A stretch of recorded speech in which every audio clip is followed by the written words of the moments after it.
A seal pup washed up on the shore, no sign of its mother for some time and unable to fend for itself. A kestrel discovered dazed and underweight in a garden. A hoglet, just days old, found wandering near its dead mother. And young gulls, sick after eating litter and waste.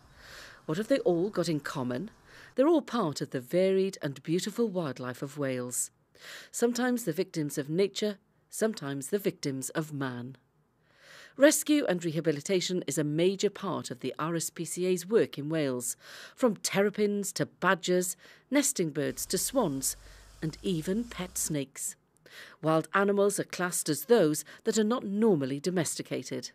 Well, on a daily basis, we never know really what calls we're going to get. The joy with wildlife is that it could be anything and everything, from a tiny little sparrow that's been caught by a cat to a seal that's been attacked by a dog on a beach or something. So it's very, very varied, which can be quite exciting for myself as an animal collection officer. But the main thing is obviously getting that animal to a safe place where it can be treated and assessed, and hopefully it can go through the rehabilitation process.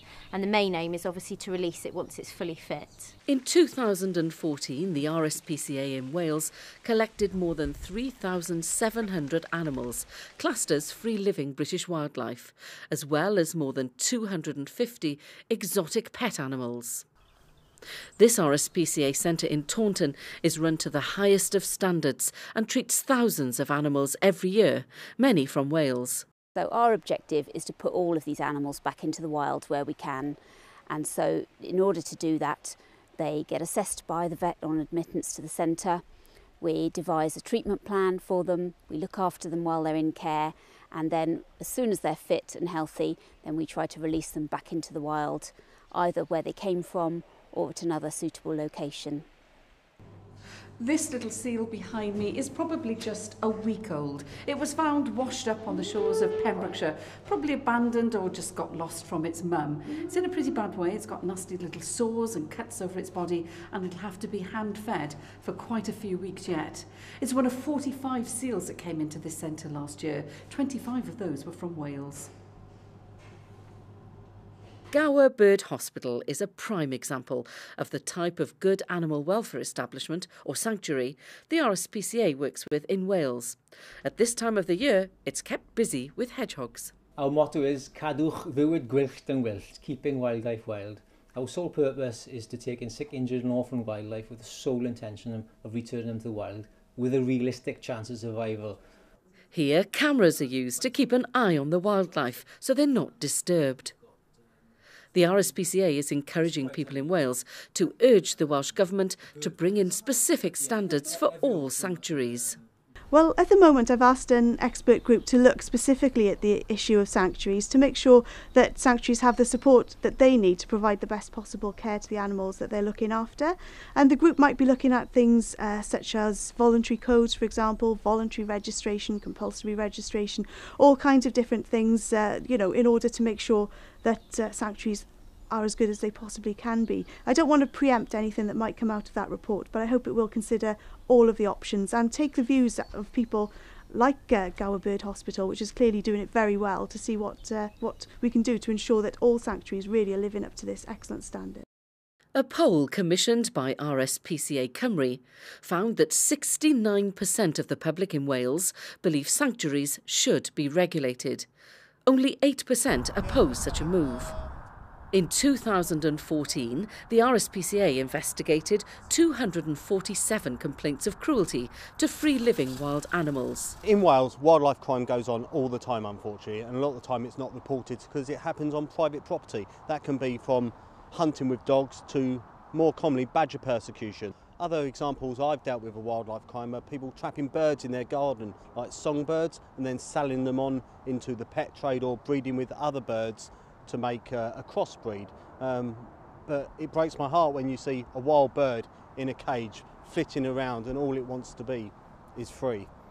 The RSPCA is also concerned about primates as pets. At this sanctuary, they care for a range of different species, sadly many kept as pets, mistreated or not looked after appropriately. This is Boo Boo, a capuchin monkey. So Boo Boo had been kept on her own for a very long time, so she was in a very poor social state, if we could say that. She didn't have any social skills whatsoever, so when she arrived at the sanctuary, as well as being underweight and having been fed the wrong diet and things like that, she was highly unable to interact with the other monkeys in a way that a normal monkey should be able to. So it took her a very long time to be able to socialise and basically learn how to be a monkey again. Well, the RSPCA really want to see an end to the keeping and trade of primates as pets. We don't think there's any other way to protect these animals. It's just not acceptable that anyone off the street can go and get a monkey, stick it in a parrot cage in their living room, and then that poor animal lives out its life in poor conditions and poor health and poor welfare. There is a campaign running in England calling for a ban on primates as pets. RSPCA Cymru will be launching a campaign on the same issue after the Assembly elections next year. The poll found that 72% support a ban on the keeping of all primates as pets. Meet Anne. She was Britain's last circus elephant, now living out her days at Longleat. Life is so much better for Anne these days, but it wasn't always like this. The use of elephants and wild animals is not actually banned from touring and performing circuses, so sadly, there's nothing stopping her being the last. She's here now to just be an elephant and do what an elephant wants to do, rather than, like in the circus, what an elephant can do. So, you know, it's just nice for her to actually be allowed to have no real, like, leash, you know what I mean? Like in a circus, it's all very gung-ho, very quick, you've got to do this, go there, here, always under supervision. Whereas now, you know, she can do what she wants. The RSPCA poll found that 74% of the public support a ban on wild animals performing in circuses in Wales. There's nothing natural about an animal performing in a circus. The kind of behaviours they're trained to do aren't natural. They don't educate people about these animals, what they need or their conservation. It's purely for entertainment, and we really don't think that the costs to animal welfare justify that. The RSPCA is often called in to deal with more unusual animals kept as pets, known as non-domestics or exotics. This is an African house snake that was found in an area of Swansea, abandoned, with two budgies in a cage as well next to it. They were just left in an alley.